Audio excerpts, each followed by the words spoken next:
Hello and welcome to Kent Tonight, live here on KMTV. I'm Finn McDermott and here are your top stories on Tuesday, the 17th of February. Thousands of lives lost. Kent's ambulance service urges people to remove bras when giving CPR, as data shows a huge gender gap. I think it's terrible that women are less likely to receive CPR simply because they're a woman. That cannot be right. We need to change that thinking. Got a degree, but with no career. Kent's graduates struggle to enter the workforce as unemployment reaches a new high. The landscape right now is just completely, basically like a barren wasteland. And look mum, no computer. Ramsgate musician becomes the new UK representative for Eurovision.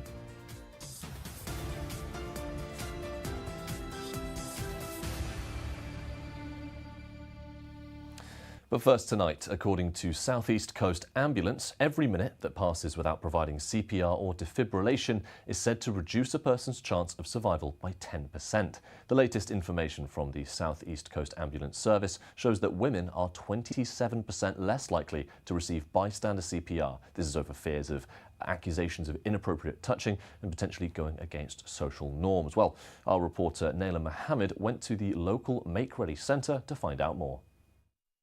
This month is National Heart Month, and no, I'm not talking about Valentine's Day.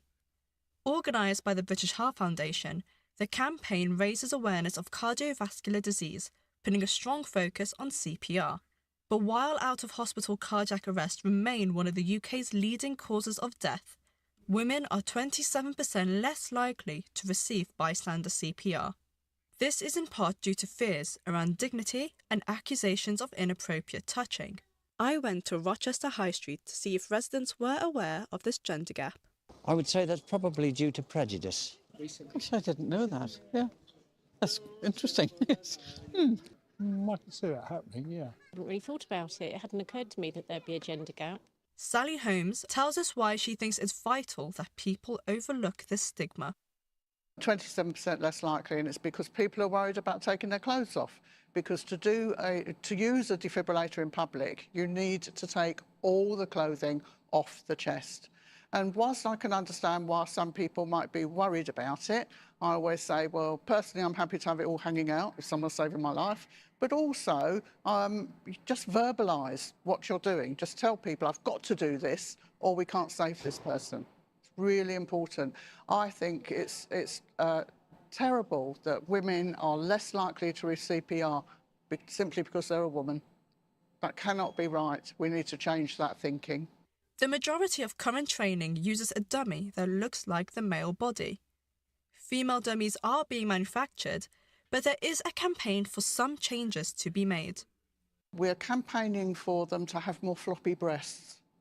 Because the reality is, you know, if you've got a dummy with nice pert breasts, actually that doesn't reflect the reality, and people may not realise that to put the pad on under the armpit, the left armpit, you may actually have to handle the breast and lift it out of the way to put the pad in place, because if the pad is over the breast, it won't work as well.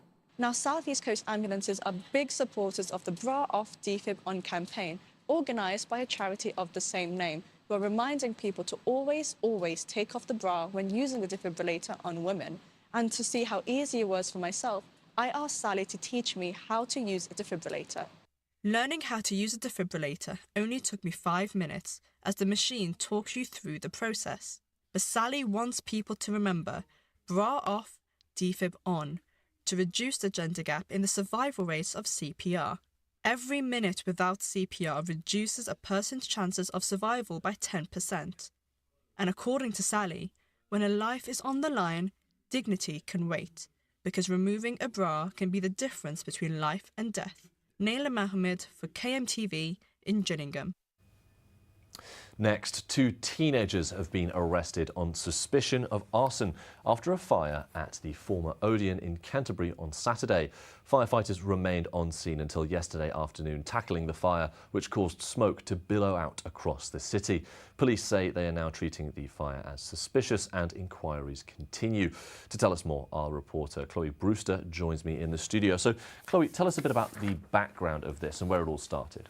Yeah, so firefighters were called to the former Odeon in St George's Place in Canterbury around 2 p.m. on Saturday, and that fire continued over the weekend. And as you just said there, services did remain on scene over the Monday morning, and police officers were still there when I attended yesterday, which you might have seen in our show in the evening. Smoke could be seen from across the city over the weekend. Nearby businesses and students were forced to evacuate as a precaution. And part of St George's Place and Dover Street actually remained closed yesterday as police remained on scene just checking out the area. Absolutely, and we can see some of those images now. I was actually at the scene on Saturday, and it is like you described. You come out onto the high street and there's just pillar of smoke and fire engines simply lining New Dover Road. So yeah, tell us a little bit more about the background of where this all started, leading up to that moment where the firefighters were called. So it's unclear actually what the specific cause of that fire was. Obviously there was a huge response. There was 15 fire engines called, 2 specialist type vehicles, so this was no small fire.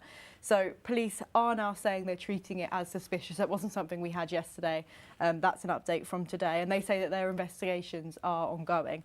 But they have arrested 2 people. Those 2 people, 2 14-year-old boys who've been arrested on suspicion of arson, and they've been bailed while inquiries continue.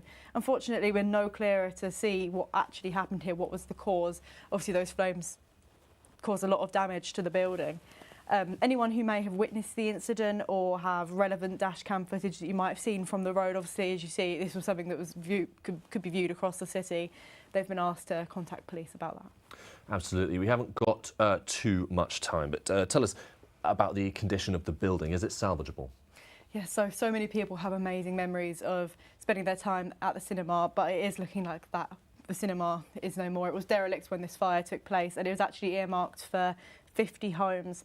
But now structural engineers have been sent in and they're going to establish the actual extent of the damage there. I see. Thank you so much for your time, Chloe. Next, a man has been found guilty of hare coursing in Birchington after police caught him near Dane Road with 3 dead hares.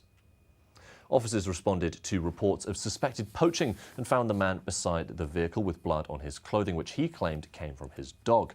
Nearby, police discovered a discarded monocular that he admitted owning and 3 dead hares hidden under a hedgerow. Although he denied hunting and said he stayed on public footpaths, a court found him guilty of being equipped to pursue hares with dogs. Gavin Chapman was given a 2-year criminal behaviour order, an 18-month conditional discharge and a fine. Next up, hundreds of recent graduates in Kent say they're struggling to find a job as unemployment continues to rise and sees no sign of dropping. Universities and councils have put structures in place to help alleviate some of that pressure. But how effective has this actually been for graduates? Our reporter Marcellus Almazar has been finding out. In a classroom of 30 students, around 2 graduates will struggle to secure a job. I asked a Kent graduate to see how they fared within the ever-changing job market. If I want to find something more stable to keep me going, there's nothing basically out there. And if something comes up, it's always with the requirement that you already have experience. Coming right out of uni is a very stressful and tough thing. Just kind of being thrown onto a website, expecting to have all of this experience and all of this stuff that doesn't really line up with being a postgraduate uni student. The landscape right now is just completely basically like a barren wasteland. So with graduates feeling unwelcome in the current job landscape, I wanted to find out more about what exactly is going on economically. I would say that the incentive right now for employers to hire more people, the economic incentive is a little bit lower. Why? Because of this uncertainty. They cannot figure out their cost, they cannot figure out their investment, and they need to figure out how AI will be used. We shouldn't look graduate employment as only something that concerns employers, or only something that concerns universities, or only something that concerns students themselves. All of it is a system. The more aligned the system is, the better the prospects of young people in the future, graduates and non-graduates, will become. So if you find yourself struggling, what can you do? I spoke to the council about their plans to help people find the right jobs. The Connect to Work scheme is for everybody struggling to find employment in Kent. Between 18 and 25, around 30% of the people going through the scheme fit in that age group, but it's a complete mix of people. Over the years down here in the southeast, we've seen big businesses close down, and all of a sudden there's people who have done those jobs for years suddenly find themselves trying to look for a new direction. There is no one entry point, and that's really important. So it's very, very personalised and different for everybody, because it's not a case of someone gets a job, thank you, goodbye. The support of someone when they find work is super important. It's about being in a job that's sustainable. But are they doing enough? Do you think the university didn't advertise that kind of service enough then? At least not to me. I didn't feel that presence around. I reached out to a university spokesperson. They highlighted their career advisors, who support graduates who are yet to secure their first graduate role through advice, support, or information, as they recognise that it is a challenging point of transition. With the council claiming to try their best to solve this issue, but graduate unemployment still at its highest, only time will tell if the scheme can really make a difference. Marcellus Almazar, KMTV. Well, it is now time for a break, but coming up, we'll be continuing the discussion surrounding unemployment rates with the Invicta Chamber of Commerce's Tudor Price.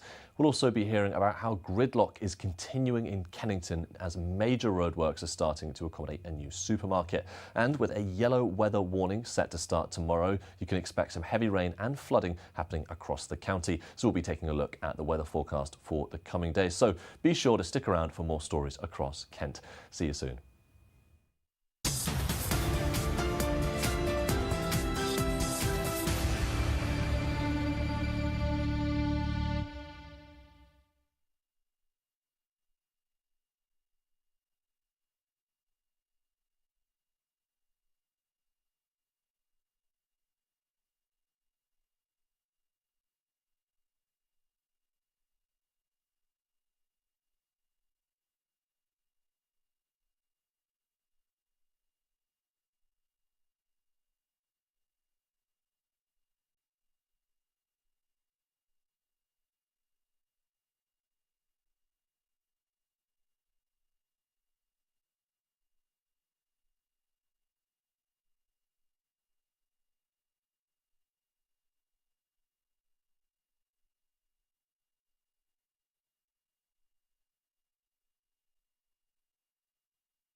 Hello and welcome back to Kent Tonight, live here on KMTV.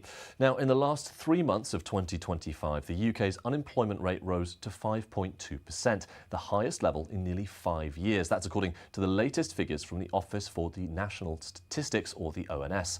So, I'm pleased to say we're joined by Tudor Price, who's the CEO of Kent Invicta Chamber of Commerce, to find out his thoughts and insight on this alarming new rate. Thank you so much for joining me, Tudor. So, first of all, how concerning is it that unemployment is now at 5.2% and rising? Sadly, this doesn't come as a surprise to employers. This is a legacy impact of the Chancellor's increase to national insurance contributions by employers. Since that day, we've seen a lot of employers who have chosen not to replace staff as they've left and generally put a freeze on recruitment. There's been an element also, we're finding businesses looking at AI. I know in one of your earlier packages you were talking about how that's having an impact. Employers are looking to see how they can make their existing workforce more productive. And so, unfortunately, this is a legacy impact of that national insurance rise.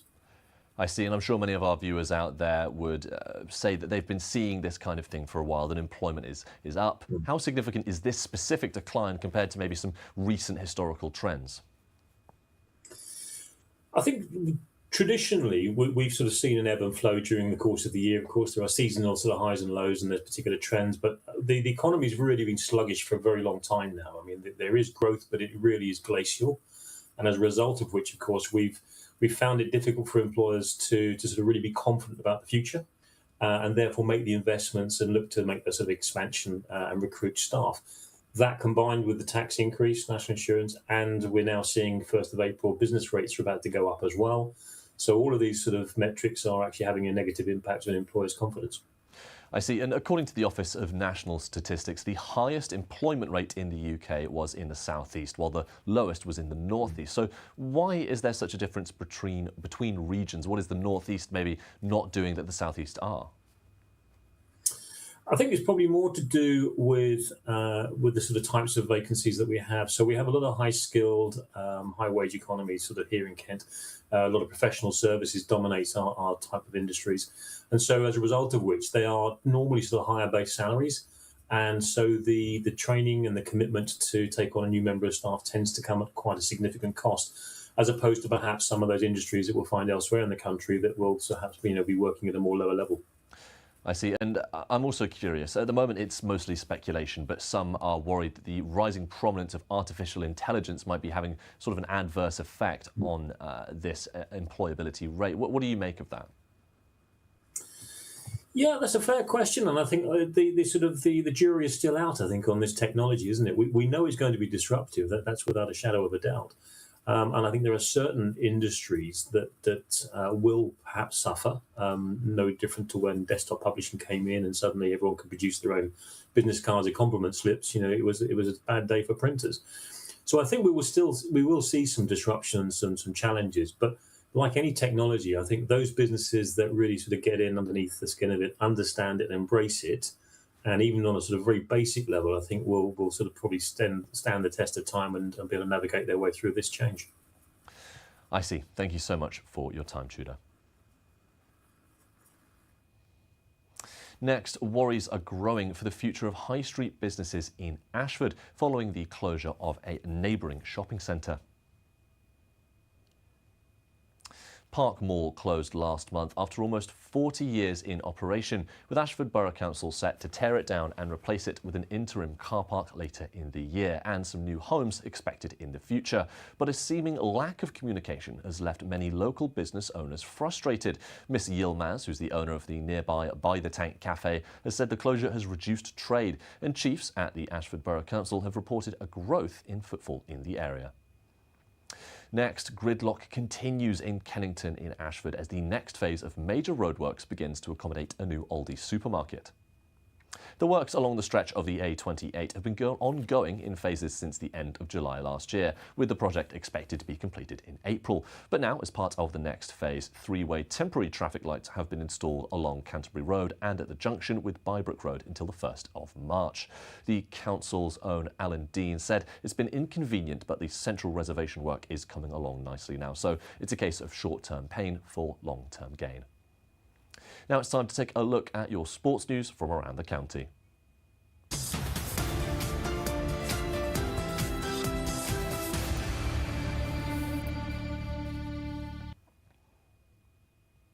First off, the Gills manager Gareth Ainsworth has accepted the fact that time is running out for the side to get involved in a promotion battle. Tonight's fixture against Chesterfield is the second of two big away matches that stood in their way to a place in the top 7, and the Valentine's Day loss against Crewe means more pressure on them when they face the Spyrites later this evening. Now, mathematically, they need to connect 2 points per fixture, and Ainsworth says he wants the season to end at the end of May, not at the end of April. Staying with football now, and Maidstone United have ended a spiralling loss streak thanks to Ruben Carvalho, who scored an injury-time equaliser to earn them a point on the road. Up against Chelmsford City, the Stones suffered a second-half opener from Claret man Luke Taylor and looked to be heading for a 4th defeat. The conditions didn't make things much better, with the ground staff checking a heavy pitch, with the referee also carrying out an inspection. But once the 5 minutes were added at the end of the 90, Carvalho managed to get the last touch on the ball played across the net by Mo Fowl to save the day.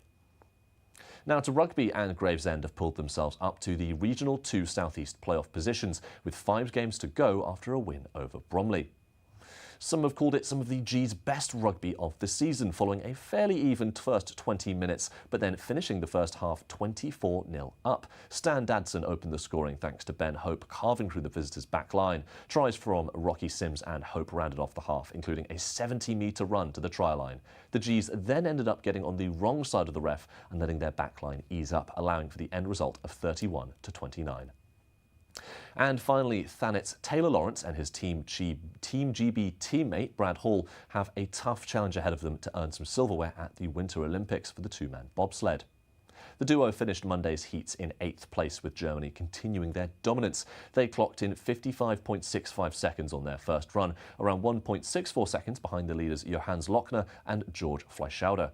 The 3rd and 4th runs will take place later today, with the gold medal run scheduled to start just after 8 p.m. And that's all the time for today's sports headlines.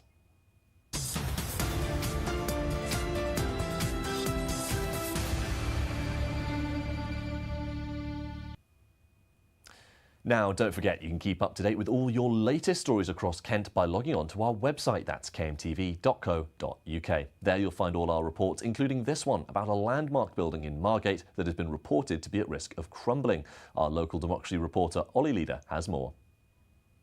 I am angry, I am stressed, I'm at my wit's end. Arlington House consumes my life.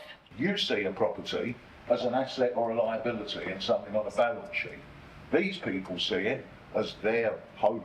A tough day at work for property management company Freshwater, who own the iconic Arlington House on Margate seafront, as they faced a grilling by Thanet District Council after serious concerns were raised by the building safety regulator. The report highlights how the concrete structure of Arlington House and the concrete cladding around the 18-storey building have deteriorated to such an extent that members of the public and residents are now at risk.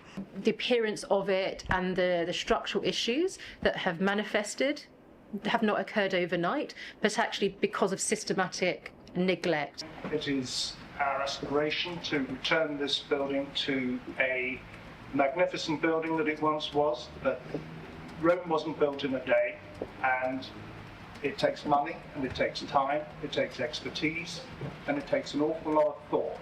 The service bill for the necessary refurbishment works could total £40,000 for each leaseholder, something unaffordable to many living in the block. Freshwater's solution: take out a loan. Pointed out that it's not possible to get a loan on flats in Arlington because it's been blighted. If you go to buy it, your conveyor and solicitor should point out you do realise that there's going to be a £40,000 bill. And then in 5-6 years' time, it's planned that there's going to be another. Works are expected to start in the summer, but councillors here are divided on whether words will turn into action. They asked the question, we don't know why people are so hostile. to us, whilst they have a building safety regulator say, we're not issuing you the building safety certificate, whilst the council has issued them a hazard awareness certificate, and they still haven't complied with either. Like, of course we're going to be angry because you're not doing your job. There's no doubt that Arlington House needs repairs. The question of who should front the bill is another matter entirely. Ollie Leader in Margate.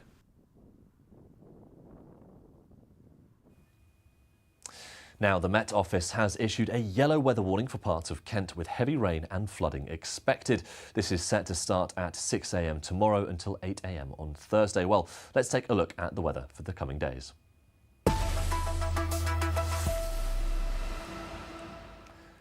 Well, tonight it's looking cloudy, highs of 4 in Dartford, lows of 2 down there in Ashford. A cloudy one to be sure, but make sure you're getting those umbrellas out for tomorrow and checking your travel updates with a yellow weather warning for rain in place across the county. Maidstone seeing some downpours in the morning, then into your afternoon. Thursday we'll see that weather warning stay in place. Temperatures peaking at 11 degrees. And here is your outlook. Some of that rain continuing to pour down on Thursday. Friday looking a bit clearer and warming up a little bit on Saturday at 13 degrees, just in time for the weekend.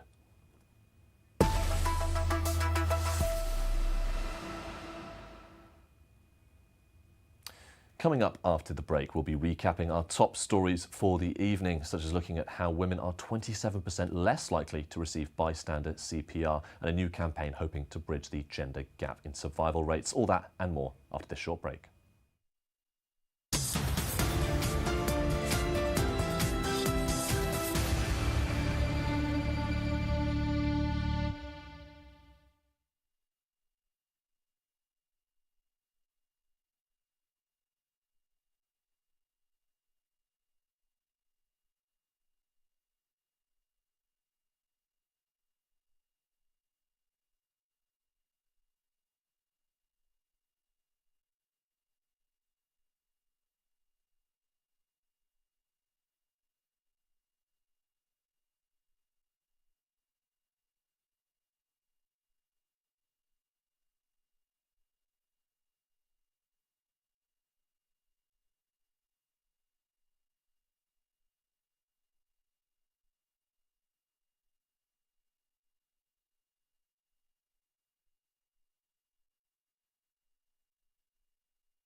Hello and welcome to Kent Tonight, live here on KMTV. I'm Finn McDermott and here are your top stories on Tuesday, the 17th of February.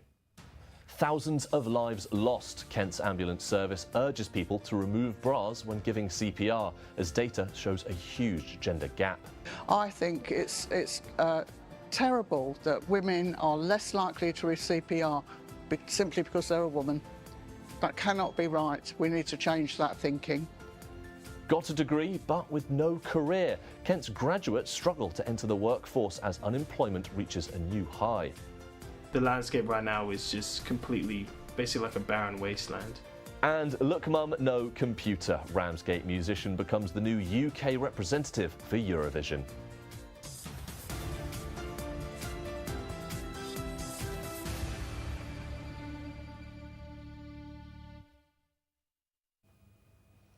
But first, let's take a look back at our top story this evening. According to South East Coast Ambulance, for every minute that passes without providing CPR or defibrillation, it's said to reduce a person's chance of survival by 10%. The latest information from CCAM shows that women are 27% less likely to receive bystander CPR over fears of accusations of inappropriate touching and going against social norms. Our reporter, Naila Mohammed, went to the local Make Ready Centre to find out more. This month is National Heart Month. And no, I'm not talking about Valentine's Day. Organised by the British Heart Foundation, the campaign raises awareness of cardiovascular disease, putting a strong focus on CPR. But while out-of-hospital cardiac arrest remain one of the UK's leading causes of death, women are 27% less likely to receive bystander CPR. This is in part due to fears around dignity and accusations of inappropriate touching. I went to Rochester High Street to see if residents were aware of this gender gap. I would say that's probably due to prejudice. Gosh, I didn't know that. Yeah, that's interesting. Yes. I can see that happening, yeah. I hadn't really thought about it. It hadn't occurred to me that there'd be a gender gap. Sally Holmes tells us why she thinks it's vital that people overlook this stigma. 27% less likely, and it's because people are worried about taking their clothes off. Because to use a defibrillator in public, you need to take all the clothing off the chest. And whilst I can understand why some people might be worried about it, I always say, well, personally, I'm happy to have it all hanging out if someone's saving my life. But also, just verbalise what you're doing. Just tell people, I've got to do this, or we can't save this person. Really important. I think it's terrible that women are less likely to receive CPR simply because they're a woman. That cannot be right. We need to change that thinking. The majority of current training uses a dummy that looks like the male body. Female dummies are being manufactured, but there is a campaign for some changes to be made. We're campaigning for them to have more floppy breasts.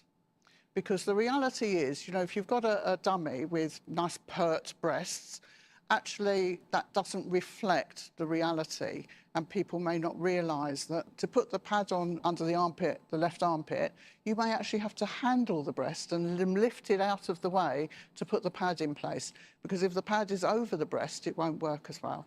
Now, South East Coast Ambulances are big supporters of the Bra Off Defib On campaign, organised by a charity of the same name. We're reminding people to always take off the bra when using the defibrillator on women. And to see how easy it was for myself, I asked Sally to teach me how to use a defibrillator. Learning how to use a defibrillator only took me 5 minutes, as the machine talks you through the process. But Sally wants people to remember bra off, defib on, to reduce the gender gap in the survival rates of CPR. Every minute without CPR reduces a person's chances of survival by 10%.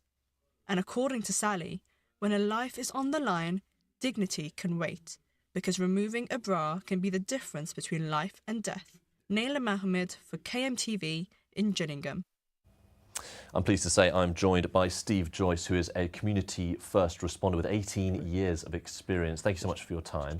Just about, okay. Well, first of all, what do you think could help remove this fear of men taking off a woman's bra during a first aid emergency? Well, I mean, the first thing to remember is that as far as the public are concerned and what we call bystander CPR, you don't need to take all the clothing off the chest if you're just doing CPR. Clearly, if it's something with large buttons and stuff that could damage the chest, then you'd need to do it. But somebody wearing a T-shirt or something, male or female, you can just crack on and still do CPR. The clothing has to be removed, obviously, when a defib comes into play. I see. And we also saw in that piece that women are 27% less likely to receive bystander CPR. So do you think enough is being done within emergency services and public training programs to be able to correct that imbalance? Well, we do what we can. We do a lot of public engagements as CFRs locally, and we don't really bring up the topic of male or female, so it's going to be helped when we start and get some of the mannequins that are with the female form. But I can certainly understand it. There's a lot of what goes on public media and social media and that, but also within a family, a son for their mother or their grandmother, you could understand it, the reluctance, to bare their chest. But as I say, for doing the actual CPR, you don't have to go quite that far, depending what they're wearing, of course. I see. And you've brought with us some of your equipment. So explain to us, so people are more familiar with these situations, what's in your kit bag? Well, this is a defibrillator. It's a training defibrillator, so it won't do us any harm. Okay. One of many types, but they all work on the same principle, and basically, they will tell you what to do. They have instructions on the actual machine? There's a straightforward, as you can see on there, on-off button. Yes, yeah. And if I was to press that... Okay, that tells you it's on. Call emergency medical services now. Adult mode. We'd have already done it. Follow the voice prompt calmly. Right. Remove all clothing from chest and stomach. So it Rip starts... clothing if necessary. So I'll switch that off then. Okay, sure. So it'll talk you through it. Take out the pads from the bottom of the device. System shutting down. Right.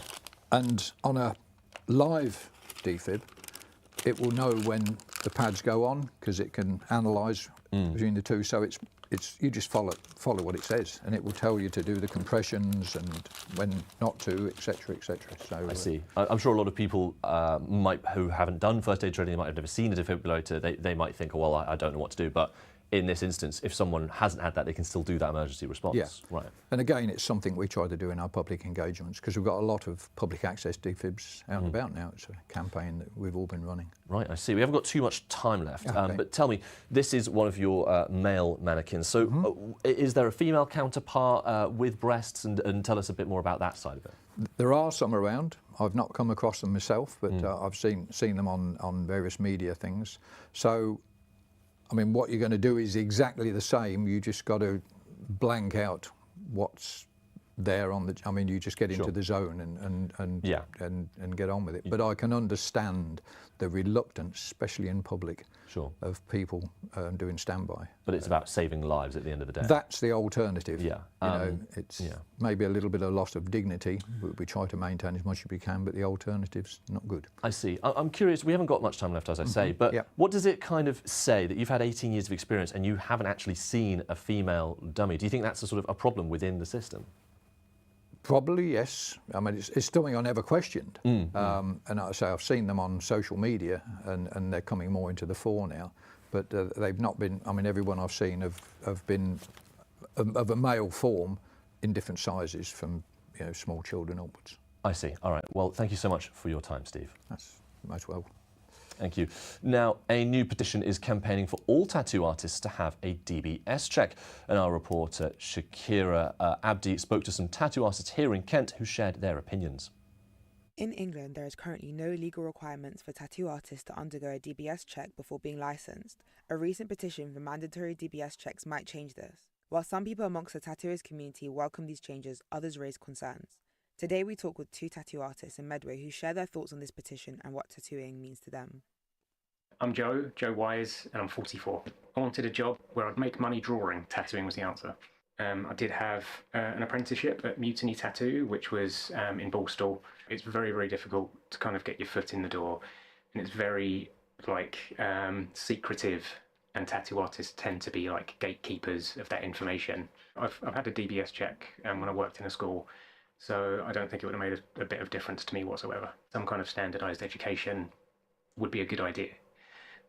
because the way you learn is only as good as the person teaching you, and it's not something that you can pick up like immediately. It would be good if there was a body to answer to, you know, someone who regulates it and standardizes, you know, the things that you have to know to tattoo. I think the DBS checks are great because they're going to improve client safety. I think that if you're a violent criminal, you shouldn't be in a position of power with someone in such a vulnerable situation. Tattoos are a permanent reminder of that point in your life, and if someone horrific has done it, who's later convicted of something horrendous, and then you've got that permanent reminder on your body, it's not pleasant for anybody, you know. Being a comfortable, safe space for your clients is like of utmost importance, and if DBS checks makes them feel more comfortable and safer, then I don't see why it would ever be an issue. Tattoo courses, I don't necessarily agree with them. I think they're not inherently a terrible idea, but I think the way they're being executed right now is terribly. Most people in the industry are very passionate about the industry as a whole and very passionate about the art form that is tattooing and about the history and the culture and the sort of social aspect of tattooing. And I think we see it as a craft because it is. It's not something you learn overnight. It's something that you build over time, and it's something you put your effort into, and it's something you put your love into. And I think people who do the 2-week courses don't see it as a craft. They see it as a chance to make a quick buck or as like a side hustle. Tattoos are something that bring you this sense of self, I think, that a lot of people might feel that they're missing.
Hello and welcome back to Kent Tonight, live here on KMTV.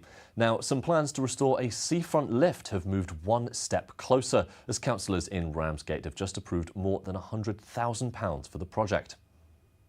The East Cliff lift has been out of order since the COVID-19 pandemic and still requires significant repairs. But a meeting of Thanet District Council has agreed to include the restoration in the authority's projects for the coming year. The council leader, Rick Everett, says the council can finally deliver on the long-standing pledge. The revised budget proposals will be put out to the full council on February 26th, when a final decision will be taken. Next, the Big Cat Sanctuary near Smarden has rescued a young Eurasian lynx from the Ukrainian war zone. The sanctuary's managing director, alongside a specialist rescue team, extracted Ursa the lynx from the country, and she arrived in Kent on Friday night. The rescue was funded by Public Appeal, which far exceeded its £1,000 target. Our reporter Leo Thorpe found out more.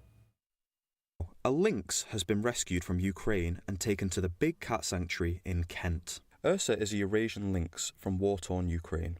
Originally raised as an illegal pet, she was neglected before being held at a rescue centre on the outskirts of Kiev. Vets found that she had a severe intestinal infection alongside other poor health concerns. The BCS aimed to raise £100,000 to fund her rescue, yet in just under 6 weeks, over £130,000 had been raised. The rescue mission has gone incredibly well. I set off on Monday to meet our transport company that we worked with to go into Ukraine on Tuesday, and we stayed overnight. On the Wednesday, we managed to create not only Ursa but Mir, who's a tiger who's gone to Belgium, and successfully crate them and get them on the way home. So we arrived with Ursa at I think it was about 10 p.m. at night on Friday night, and she was brilliant. All the team were there ready and excited to meet her. She was so confident, considering the journey she's been on and what she's been through. When we opened up the doors at the back of the lorry just to check in on her, she was very communicative and talking a lot at us. And obviously our team fell in love with her straight away. The lynx was hand-raised and therefore lacks the skills to survive alone, which experts say means she will never return to the wild. The sanctuary said it will build a species-specific habitat designed to suit small cats' needs. After a tricky start to life, Ursa is now safe and sound here in Kent. Leo Thorpe for KMTV. Now, if you didn't know, today is Pancake Day, a tradition held across the UK as well as right here in Kent. The holiday actually originated from Christians who would indulge in pancakes and other sweet foods the night before Lent. So, to find out more, our reporter Alia Pritchard has been exploring the history of Pancake Day and the different ways it can be celebrated. Today is Pancake Day, and we asked the locals of Rochester if they knew the history of Pancake Day. Yes, it's to use up the last things in the larder before the beginning of Lent. No. Yes, I think so. It's a religious thing where you're using up all of the eggs and milks before Lent. I probably did, but that would be 100 years ago when I was taught that story. So we found out what the public thinks, but let's find out what Pancake Day actually is about. Pancake Day began as a Christian tradition. It was the last day to use up their eggs and fats before their fast for Lent. But it's become much more than that now, with everyone having their own Pancake Day traditions. One of which being pancake races. This is when people in their neighbourhoods, usually in fancy dress, race down the street flipping a pancake to be the first one to cross the finish line. Kent's Own even testing their abilities, with Canterbury, Thanet and more having races of their own. Others play Shrove Tried football, a game that uses the whole town as a pitch and all the townspeople as the team. Usually described as chaotic. Uniquely this year, Lunar New Year falls on the same day as Pancake Day, so many have decided to combine the two celebrations into one. But the best bit about Pancake Day for me is that you can make your pancakes however you want. Here's how I have mine. It's like chocolate sauce and Smarties and marshmallows and all the bad things, you know. For me, I guess it would be honey. Oh, always lemon and sugar. Anything that comes, cream, strawberries, whatever. Alia Pritchard for KMTV. Now, don't forget you can keep up to date with all your latest stories from across Kent by going on our website. That's kmtv.co.uk and checking out all our stories like this one. 40 years ago today, Kent played host to one of the biggest geopolitical events in the country's calendar. The signing of the Treaty of Canterbury modified the borders of the UK and France, allowing for the construction of the Channel Tunnel, but it also solidified the relationship between the two countries. And on the anniversary of the treaty, many important figures from Eurotunnel and beyond were in attendance to see the unveiling of the flagstone that would mark the occasion. What I can say is the fact that it has been a magic connection between the two countries. In fact, you know that 500 million people traveled in the tunnel since the opening of the tunnel in 1994, 30 years ago. It's something which is incredible, amazing, and a very strong relationship, mainly between north of France and Kent. The stone will be placed in the floor of Chapter House, and the assembled directors, MPs and ambassadors went on a tour of the cathedral, including meeting the stonemasons who carved the flagstone. Now, many medieval kings and queens who would have walked the halls of the cathedral hundreds of years ago would have had a very different relationship with France. But fast forward to the modern day, and that relationship is now being solidified and strengthened. Looking back on this 40-year anniversary, this treaty that doesn't just create a physical link with the Channel Tunnel, but also an economic link and just a relationship between the two countries. We're an island because we're surrounded by sea, but we've got a connection which is unbreakable. And I think that's really important, particularly in today's world, is to know that even if we have different views on politics, different views on the way that we organise things, that link is really solid. It's physical. It's not going anywhere. During his speech, Jacques discussed the deep relationship between the two countries and the value that the Eurotunnel has brought, with 500 million passengers and £140 billion worth of trade over the years. He also brought up Brexit, and with that in mind, I wondered how the relationship between the countries would evolve over future anniversaries. It would be amazing to, my constituency voted to remain. We're committed to being a really big part of Europe. It would be lovely to rejoin one day, but, I'm not keeping my hopes up too high soon, for anything soon, but one day. And I think we continue to need those relationships. We're always in and out of each other's countries. I've got constituents that commute to work, on a daily, weekly basis. So it's still really, really important to us. And yes, that relationship is always going to be really special. John added that in the future, as we may be celebrating the 50th or 100th anniversaries of the treaty, we could also start to see more links from England and specifically Kent to the rest of Europe. Finn McDermott for KMTV in Canterbury. Now, the Met Office has issued a yellow weather warning for parts of Kent with some heavy rain and flooding expected. It's all set to start at 6 a.m. tomorrow until 8 a.m. on Thursday. So let's hope we're not going to have a wet pancake day this year. And let's take a look at the weather for the coming days.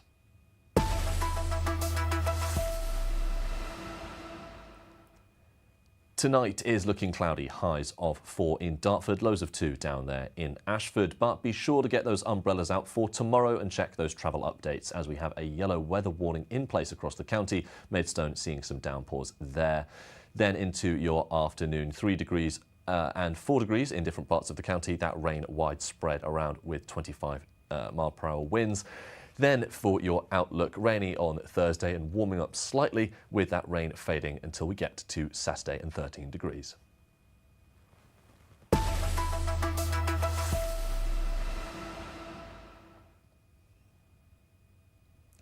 And finally, Look Mum No Computer, or Sam Battle, is a musician from Ramsgate who creates songs using some vintage tech like Furbies, Game Boys, and he's also set to represent the UK at the Eurovision Song Contest. Now, as a country, we haven't covered ourselves in glory in the competition, with last year's entrants Remember Monday exiting with a 19th out of 26th place finish. But could Look Mum No Computer do any better? Well, I've been finding out.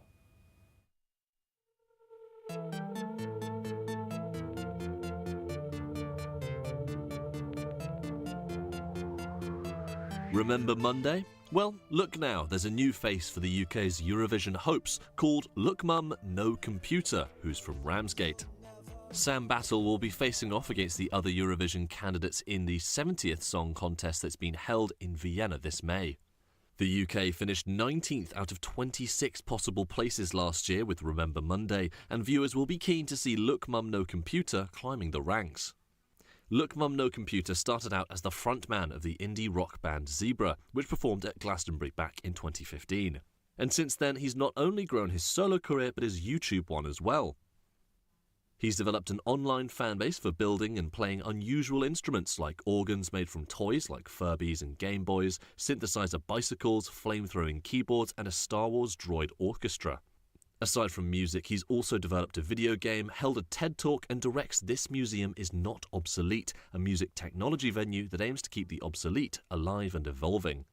Previously, the UK has had names like Sam Ryder and Ollie Alexander, and back in the day, some entrants won the competition like Katrina and the Waves in 1997.